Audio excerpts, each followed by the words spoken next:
Friends, आज के इस वीडियो लेक्चर में हम बात करेंगे टॉप 10 क्वेश्चंस ऑफ आईपीसी की। एंड मेरे साथ साथ आप भी अटेम्प्ट करेंगे जैसे आप लोगों ने पिछले वीडियो लेक्चर्स में किया था, और अपने कमेंट्स और आंसर आपने कितने सही किए हमें कमेंट बॉक्स में जरूर बताइएगा। फ्रेंड्स, पहला क्वेश्चन है मेरा कि the maxim de minimis non curat lex का मतलब क्या होता है। ये मैक्सिम आपके सेक्शन 95 ऑफ आईपीसी में दी हुई है, जिसका पहला ऑप्शन है आपका कि law would not take action on small and trifling matter, यानी कि विधि तुच्छ कार्यों और बातों पे ध्यान नहीं देती है। सेकंड ऑप्शन है आपका law does not ignore any act which causes the slightest harm, यानी विधि उन बातों को इग्नोर नहीं करती है जो छोटी हानिकारित करते हैं। थर्ड ऑप्शन है आपका विधि उन बातों पर एक्शन नहीं करती है जो गंभीर मामले होते हैं। और डी ऑप्शन है आपका all the matters.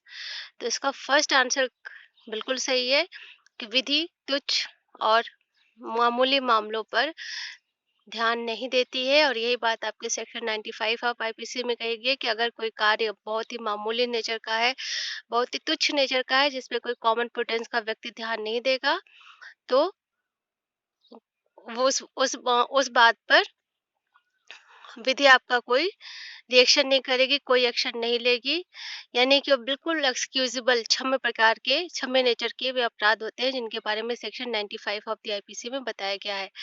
Next question है आपका कि two ladies of young age, दो औरतें यंग एज की आपस में लड़ती हैं, जिनमें ए ने बी के चेहरे पर ब्लेड से एक निशान कर दिया। एक किस अपराध की दोषी होगी? फर्स्ट ऑप्शन है आपका ग्रीवियस हर्ट यानी घोर उपहति की। दूसरा है ग्रीवियस हर्ट बाय रेस और नेग्लिजेंट एक्ट, उपेक्षापूर्ण कार्य द्वारा घोर उपहति। तीसरा ऑप्शन है simple hurt, and fourth option है आपका सिंपल हर्ट बाय रेस और नेग्लिजेंट एक्ट, यानी कि साधारण उपहति उपेक्षापूर्ण कार्य द्वारा। तो इसका ए ऑप्शन सही है। ये ग्रीवियस हर्ट का मामला होगा क्योंकि ए ने बी के चेहरे पे उसके फेस का डिसफिगरेशन यानी चेहरे का विद्रूपीकरण करने का प्रयास किया है, इसलिए ए ग्रीवियस हर्ट की दोषी होगी। नेक्स्ट क्वेश्चन है आपका कि जो सेक्शन 361 ऑफ आईपीसी में टैक्स वर्ड यूज हुआ है उसका क्या मतलब है। आप लोग सेक्शन 361 में एबडक्शन के बारे में पढ़ते हैं, जिसमें कहा गया कि अगर कोई व्यक्ति किसी दूसरे व्यक्ति को जानबूझकर टेकिंग करता है।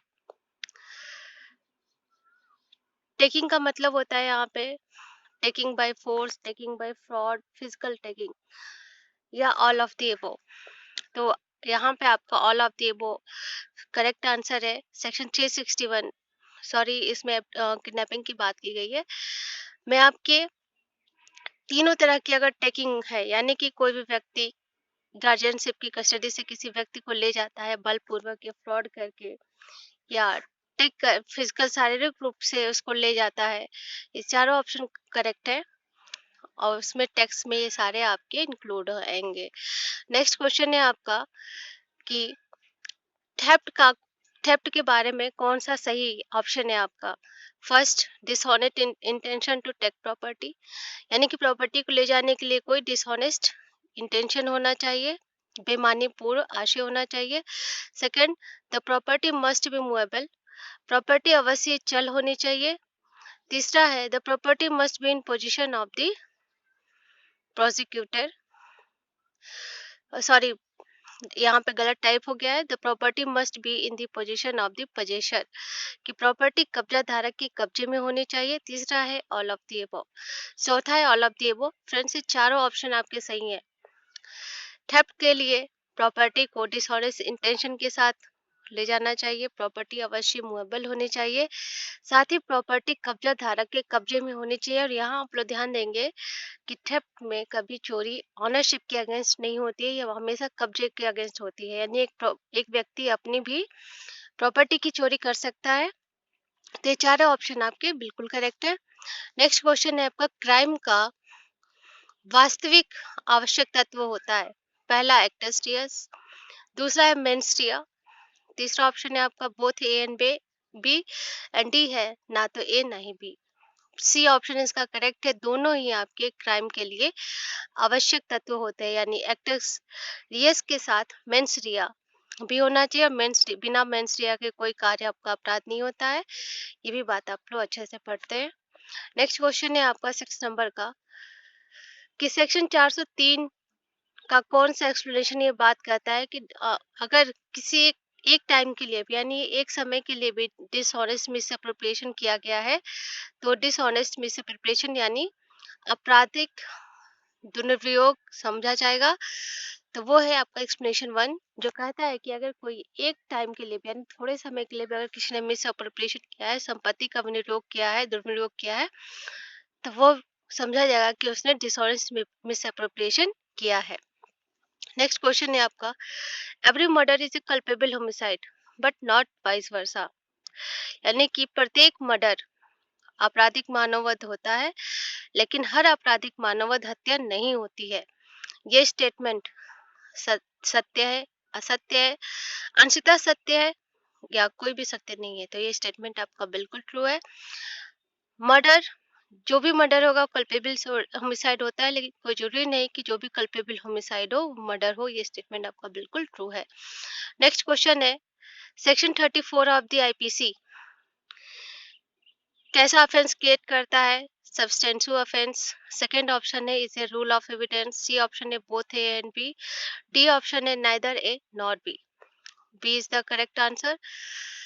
ये साक्ष्य का नियम गठित करता है, ये किसी अलग से अपराध का गठन नहीं करता है।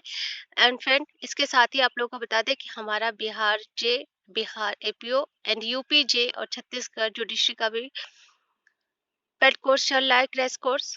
और अगर आप उसे ज्वाइन करना चाहते हैं तो प्लीज आप सब्सक्रिप्शन बॉक्स में दिए हुए नंबर पर जाके हमसे कांटेक्ट कर सकते हैं, जिसमें हम आपको एमसीक्यूज एंड पीडीएफ के थ्रू सारा मटेरियल एंड ऑडियो लेक्चर के द्वारा हम सारी क्लासेस कवर कराते हैं। तो अगर आप हमें ज्वाइन करना चाहते हैं तो प्लीज सब्सक्रिप्शन बॉक्स में दिए हुए नंबर पर जाके आप हमसे कांटेक्ट कर सकते हैं। 9 नंबर का क्वेश्चन है आपका कि fundamental principle of criminal liability, जो आपके मैक्सिम एक्टस नॉन फेसिट्रियम निसी मैनसेट्रिया है, ये मैक्सिम किसके द्वारा डेवलप की गई? इक्विटी कोर्ट के द्वारा, सामयिक न्यायालय के द्वारा, कॉमन लॉ कोर्ट के द्वारा, या सदर निजामत कोर्ट के द्वारा, या इनमें से किसी के द्वारा नहीं? बी आपका करेक्ट आंसर, ये कॉमन लॉ कोर्ट्स के द्वारा डेवलप की गई मैक्सिम है। नेक्स्ट क्वेश्चन है आपका, the principle as to the way in which a man should behave when he has to make a choice between two evils is illustrated in section which section of IPC?